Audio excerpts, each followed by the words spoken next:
Hello, how are you doing? Hi, I'm very well, thank you. How's Glastonbury been treating you? Glastonbury's been great. It's our second time here, but first time here at the PRS lunch, so we're just loving it. I wonder what keeps you coming back to Glastonbury. What do you love about it? I just love, the vibe, the community spirit, just having all this music under one roof. It's just great. It's lovely.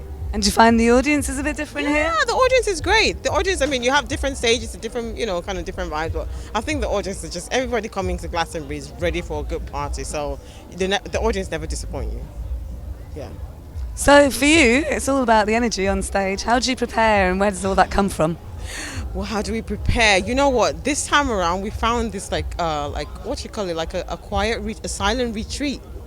We like kind of booked into a silent retreat, believe it or not, and then we just stayed there like for like the last day, just like being just tranquil and just quiet and just meditating and everything. And I think that kind of helped to come into this organized chaos and the storm and everything. So I kind of feel like we had to do a bit of a quiet before the storm.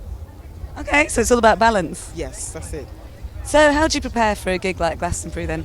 We rehearse, we kind of check out what tunes we're going to do, and obviously we've got a new album out now, so we're like heavily like promoting that as well, and then just do like lots of production behind the scene and just get the material ready, and then we turn up, have a bit of sound check, get together, and we find ourselves on stage and hopefully try and get the energy going, and then the audience picks up from there too.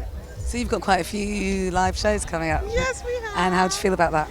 Oh God, it's such a blessing to be able to do what I do and what we do, just having the opportunity to be able to play to an audience. So I love it, and I'm just happy to have that opportunity to do it.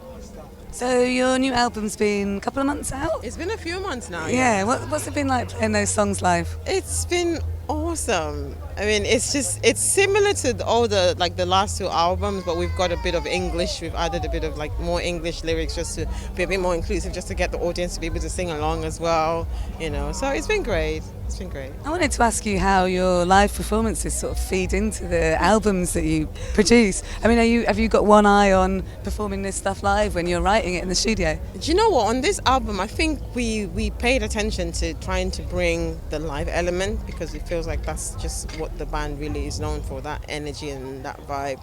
So we tried a lot of different angles. We tried doing sort of getting into the studio together and writing the material, and then we try to play like we're actually playing at a gig, at a live gig, and to try and see if we could just capture that element. So it was very much a lot of the live element on this particular record, and then also we try to include the electronic element and the high life as well. So I wanted to ask you a little bit about your influences, because obviously they're so prominent in your stuff, like high life, electronic, that sort of thing. What are you really into at the minute? What's really exciting you? At the minute, I've been listening to a lot of different stuff. There's a new group that we kind of met up when we went on tour in New York, Underground System. Been listening to that lately.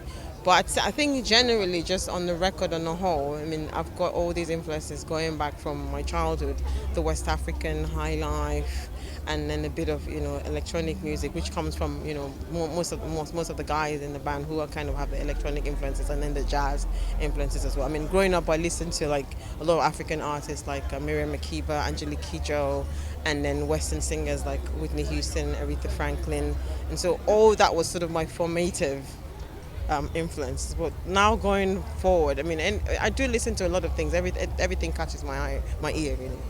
I wanted to ask you if you've got any tips for improving your performance.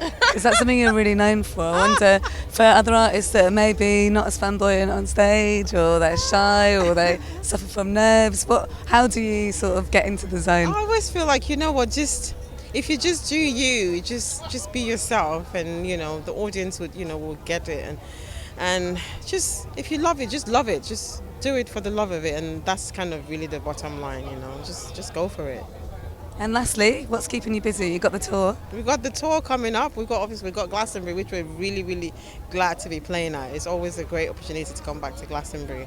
And of course, we've just done the PRS stage, so that's a good one. And then tomorrow, we've got our main show on Avalon stage, and then we've got like a little thing we're doing with a para orchestra as well. So I'm looking forward to that. And then we've got our tour in America and then another extensive tour in October. So yeah, watch this space. Hopefully you can catch us sometime in the year.